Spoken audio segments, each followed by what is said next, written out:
The story begins with a boy named Angus. His mother sent him to swim in the sea, but he chose to sit quietly on the shore instead. Suddenly, he noticed a large egg half buried in the water. He took it out and studied it carefully, just as his mother arrived and told him to come home. Angus quickly hid the egg in his bucket and followed Annie back. Annie was upset because Angus hadn't even tried to swim. He didn't argue. As soon as they reached home, he slipped away to his father's workshop. Soon, his sister Christy returned and asked Annie what Angus had done at the sea today. Annie replied that he'd just sat alone, as usual. Meanwhile, Angus put down his things in the workshop, which belonged to his father Charlie, who was away fighting in the army. Angus looked at his father's picture, then at the calendar, wondering when Charlie would come home. Next, he washed the egg, peeled off its outer layer, and was amazed to see a bright blue interior. Before the egg could hatch, Annie called him again, so he left it behind and hurried inside. That night, heavy rain began, and Angus feared the egg wouldn't be safe in the workshop. He dashed back in the downpour, only to find it had already cracked open. He peered inside and saw a strange creature. When he reached out, it snapped at him, and Angus realized it was probably just hungry. He sprinted to get some food, and when he returned, the creature was calmer as he fed it. Angus was gently feeding his new friend when Annie called once more. Reluctantly, he went to bed.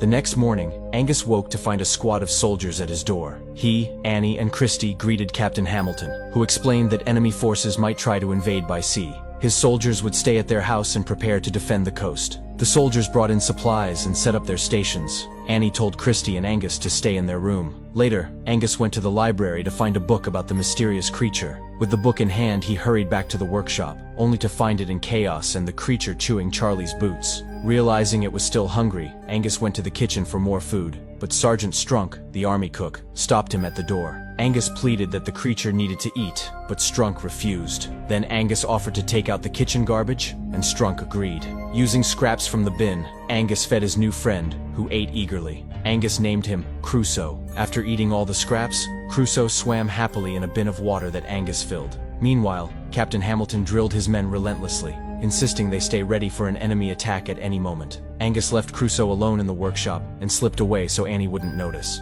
Later, a man named Lewis arrived in town and went straight to the workshop where Annie was working. He asked for a job, and Annie told him he would first have to clean the entire workshop. Lewis agreed and started right away. While cleaning, he carried out the dustbin where Angus had hidden Crusoe. When Angus saw this, he raced over to stop Lewis, but the bin was empty. Angus demanded to know who Lewis was and what he was doing in his father's workshop. He reminded Lewis that his father Charlie would soon return from the war. Lewis replied, "Look, brother, your father can claim the workshop when he comes back, but until then, I'm in charge here." Realizing Crusoe was in danger, Angus hurried back inside, then began searching the house for a safe spot. Meanwhile, Crusoe had slipped into the house. Sergeant Strunk's dog, Churchill, spotted him and chased after him, but the dog was chained and couldn't catch him. Crusoe darted into the bathroom just as Christy walked in. She screamed and ran upstairs. Angus calmed her down and explained that Crusoe was his pet, hatched from the strange egg he'd found by the sea. Christy was shaken but promised not to tell Annie, since Crusoe wouldn't harm anyone. Back in the workshop,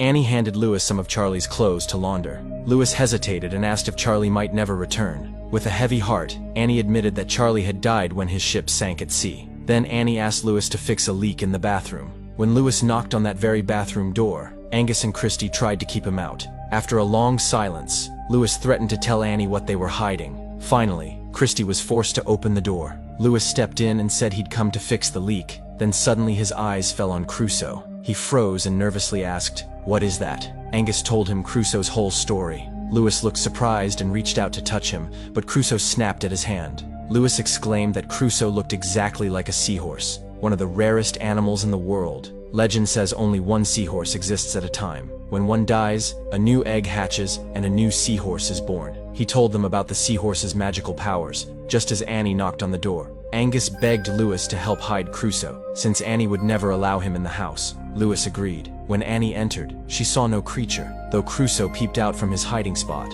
and Lewis smoothly distracted her. Later, when Annie stepped outside, she met Captain Hamilton, who invited her to the soldiers' dinner. That night, Lewis told Angus they should return Crusoe to the sea, his true home, but Angus refused, insisting Crusoe belonged with him. Soon, the soldiers' dinner began at the house. Angus left Crusoe in the bathroom while he helped serve and forgot to close the door. Crusoe seized the chance and escaped. Meanwhile, Sergeant Strunk's dog, Churchill, caught Crusoe's scent and went wild searching for him. When Churchill spotted Crusoe, he chased him through the house, leaped onto the dining table, and ruined the entire feast. Everyone scolded Churchill, who was in for a beating. Crusoe darted outside and jumped into the fountain, where he happily found fish to eat. Angus frantically searched for Crusoe. Lewis reassured her he would safely find and return the creature. Angus headed home, and after much searching, Lewis discovered Crusoe, now much larger than before. Lewis called Angus, and when Angus saw Crusoe's growth, he realized it was time to let him go. Together, they loaded Crusoe into the back of a truck and drove to the seashore. With heavy hearts, they released him into the water. Angus was heartbroken, but knew he had no choice.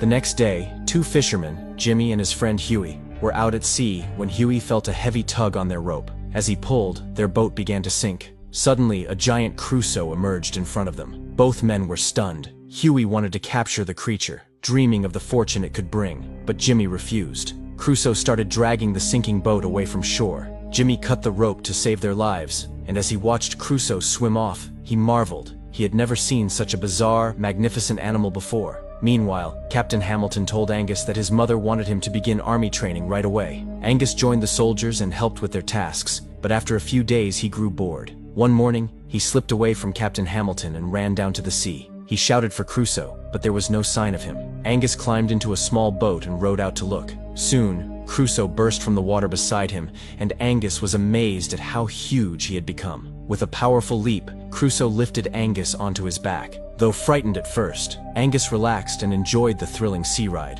When Crusoe returned him to shore, Sergeant Strunk's dog Churchill caught his scent and bolted toward the water. Strunk followed in astonishment. He had never seen such a large, strange creature, and could hardly believe his eyes. That night, Angus excitedly told Christie and Lewis about his adventure. They laughed and cheered, their joy echoing through the house. Annie, watching from the doorway, smiled and turned to leave. Lewis followed her, and Annie thanked him. Because of Lewis, she'd finally seen her children laugh freely again. Lewis just chuckled and walked away. Meanwhile, Jimmy was telling a reporter named Jock about the strange animal he'd encountered at sea. Jock thought that news of such a creature could attract investors and tourists to the city. Huey argued that the town was fine as it was, but Jock insisted that people had a right to know about a potentially dangerous sea animal. The next day, Hamilton led Annie and her children to a nearby hill to show them his army's preparations and demonstrate the weapons used against enemies. He ordered his men to perform mock attacks on targets hiding in the water. Angus realized this could endanger Crusoe and begged Annie to stop the exercise.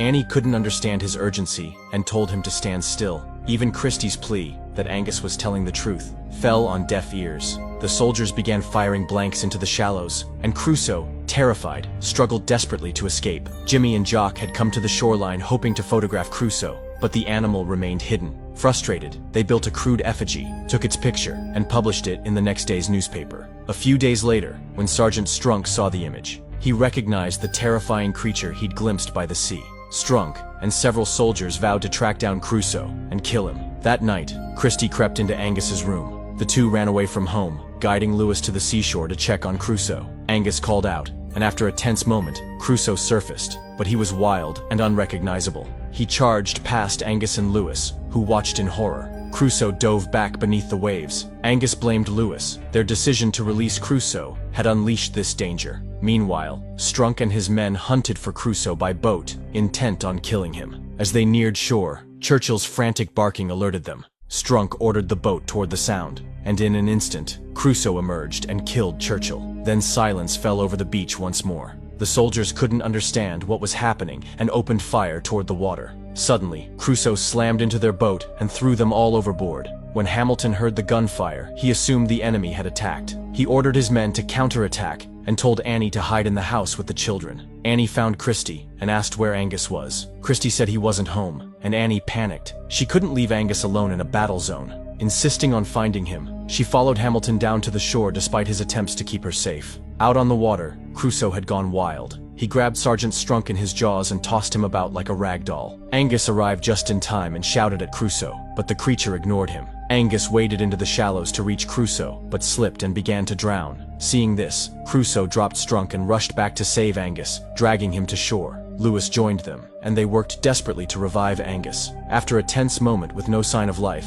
Angus finally gasped and opened his eyes. Overjoyed, he saw Crusoe standing nearby. Meanwhile, Hamilton learned there were no enemy boats in the area, but he still ordered his men to keep firing at the water. When he waded ashore, Crusoe slipped back beneath the waves. Annie rushed to Angus's side, relieved he was alive. Angus tried to explain about Crusoe, but Annie, thinking it was a child's fantasy, told him to stop imagining things. At that moment, Crusoe emerged from the sea, and Annie realized Angus had been telling the truth.